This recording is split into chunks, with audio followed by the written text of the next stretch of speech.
In a world of outsourcing and service contracts, KPI regimes are essential but often poorly understood and ineffectively introduced. In this session, Sarah Sasse, a partner in our IT and outsourcing team, is going to give us an introduction to her tips of how you build an effective performance regime. So Sarah, why do we need a KPI regime at all? The origins of KPI regimes come from the fact that, nowadays service contracts, outsourcing contracts are getting so much more complicated. So you tend to have a fairly complex service specification, perhaps even service requirements covering a range of services. And it's just not feasible to monitor performance across the whole suite of the service requirements in a contract. So I think the key purpose of a service level or a KPI regime is to look at the key aspects of the service, what you might regard as sort of the minimum level of service across the board. And so you're focusing on those essential elements and measuring those, say, on a monthly basis. So what issues can be found with KPIs? In a nutshell, if I had to say the issues that I get across contracts typically are too many KPIs. I saw 160 on one contract, which was just unfeasible. I think the market average is between about 10 and 15 now is what you're aiming for. Look at how they're defined, because actually the clue is in defining what we mean by availability or service hours or incidents. You can't just put those in and hope everyone will know what's meant. And then build in flexibility for when the contract changes or when your business requirements change. So I think they're the key. Don't make it overly complex and be very clear in terms of the language that's being used. I've heard about a balanced scorecard. What's that? I think where it comes from is particularly around these more complex contracts where even if you've only got a limited number of KPIs for different services or different aspects of the arrangement, it's difficult to get a sense of how well's the supplier doing in any particular month. So what a balanced scorecard is trying to do is to say, well, let's group together some aspects of either the performance, and sometimes it looks at the relationship as well, or that lovely word partnership, and how well is that working. So how well is the supplier actually engaging with the end users, for example. And it takes a snapshot of those key areas and pulls them together in a summary report. And I think that's really what a balanced scorecard is. It's a summary report, perhaps using traffic light system, red, amber, green, to show those areas of the performance or the contract which isn't really working. Have you got any good tips on how to define KPIs? I think the key to defining KPIs, to make them really workable, apart from, as I already said, not having too many, is to spend time making it really clear what you mean by the key terms being used. I've already said, incidents. What's an incident? Because what might be an incident to me isn't perhaps one to you. Be very clear as well how you're actually going to measure the KPI, because some of them can be reported on in an automated fashion. So in an IT arena, there are software tools which can help you report on things like availability. But clearly, if you're looking at something like, perhaps in an FM contract, the number of health and safety incidents, that's something that's going to rely on manual reporting. And you need to be very specific about what it is you're looking for in terms of the report and how's that going to be identified.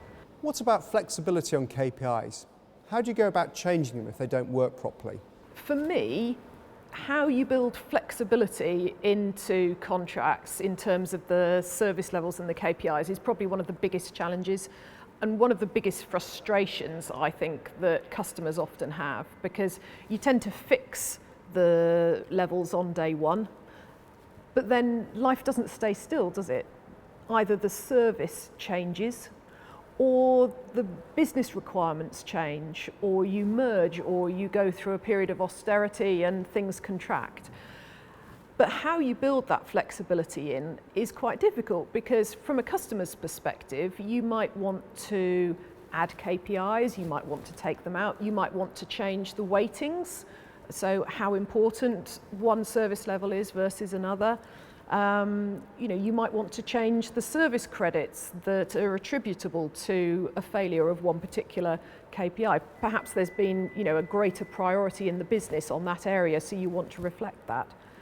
But from a supplier's point of view, some of those changes could have a real issue in terms of changing my risk profile, because I've priced on the basis of a particular level of risk that I was accepting, a particular level of performance. And if a customer unilaterally tries to change that, then actually is that fair? Because I haven't had the opportunity to change my pricing. So as a supplier, you want to put it through change control and have the right to agree to the change and also amend your price if that's affected in terms of the risk. But from a customer, you don't want to be in the place where it's just an agreement to agree.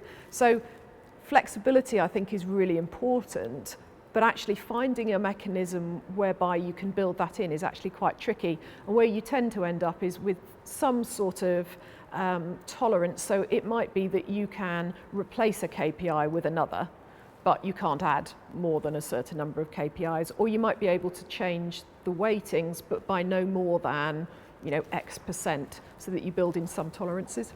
When KPIs are not met, what financial remedies can be expected? You'd typically look at service credits, and that's another one of the functions for a service level and a KPI regime. So effectively, you are agreeing up front between the customer and the supplier how much money is payable for not having got the level of service that was contracted for. Of course, service credits are not the only financial remedy that's available. Often in a contract you will see that if service failure gets to a particular level, then actually the customer can always claim damages as well. But you do need to show in recovering damages that you've actually not received sufficient compensation through the service credits.